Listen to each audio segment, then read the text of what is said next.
സർക്കാരിന്റെ ഒരു പ്രത്യേകത എന്താണെന്ന് അറിയാമോ? മറ്റുള്ളവരുടെ കണ്ണിൽ പൊടിയിട്ട് കാര്യം സാധിക്കുക എന്നതാണ്. അവരുണ്ടാക്കിയെടുക്കുന്ന നിയമങ്ങളും വ്യവസ്ഥകളും എതിർക്കുമെന്ന് തോന്നുന്നവരെ പുറത്താക്കി ആ നേരത്ത് ചുളിവിൽ നിയമങ്ങളും ഉടമ്പടികളും പാസാക്കി ഒപ്പിടിപ്പിക്കും.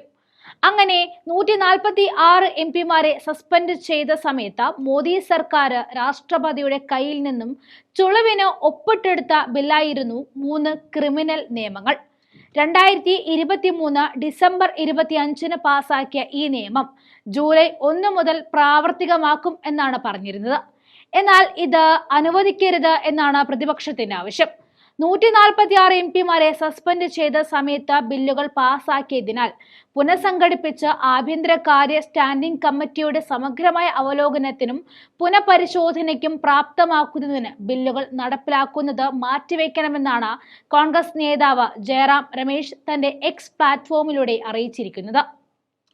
2023 ഡിസംബർ 25-ന് പാസാക്കിയ ഭാരതീയ ന്യായ സംഹിത, ഭാരതീയ നാഗരിക് സുരക്ഷാ സംഹിത, ഭാരതീയ സാക്ഷ്യ അധിനിയം എന്നിവയ്ക്ക് ഇന്ത്യൻ രാഷ്ട്രപതി അനുമതി നൽകിയിരുന്നു. ദൂരവ്യാപകമായ 3 ബില്ലുകളും പാർലമെന്റിലൂടെ ചർച്ച ചെയ്യപ്പെടാതെ വെച്ചിരുന്നു. ലോക്സഭയിൽ നിന്നും രാജ്യസഭയിൽ നിന്നും 146 MP-മാരെ സസ്പെൻഡ് ചെയ്ത സമയത്തായിരുന്നു ഈ ബില്ല് പാർലമെന്റിൽ പാസാക്കിയെടുത്തത്. അതായത് എതിർക്കുവാൻ ശേഷിയുള്ളവർ പുറത്താക്കിക്കൊണ്ട് അവരുടെ ആളുകളെ വെച്ച് അത് പാസാക്കിയെടുത്തു എന്ന് വേണമെങ്കിൽ പറയാം. പ്രതിപക്ഷം ഈ നടപടിയെ ബില്ലുകൾ പാർലമെന്റിലൂടെ ബുൾഡോസർ ചെയ്തു എന്നാണ് വിശേഷിപ്പിക്കുന്നത്.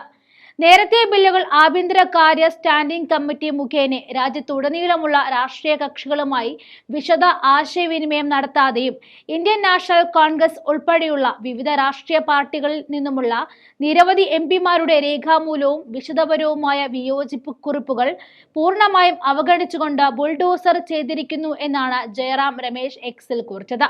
3 പുതിയ നിയമങ്ങൾ 2024 ജൂലൈ 1 മുതൽ പ്രാബല്യത്തിൽ വരുമെന്നും പുനഃസംഘടിപ്പിച്ച ആഭ്യന്തര സ്റ്റാൻഡിംഗ് കമ്മിറ്റി നിയമങ്ങൾ സമഗ്രമായി അവലോകനം ചെയ്യുവാനും കാര്യങ്ങൾ പുനഃപരിശോധിക്കുവാനും തീയതി മാറ്റിവെക്കണമെന്നാണ് കോൺഗ്രസിന്റെ ഉറച്ച അഭിപ്രായം.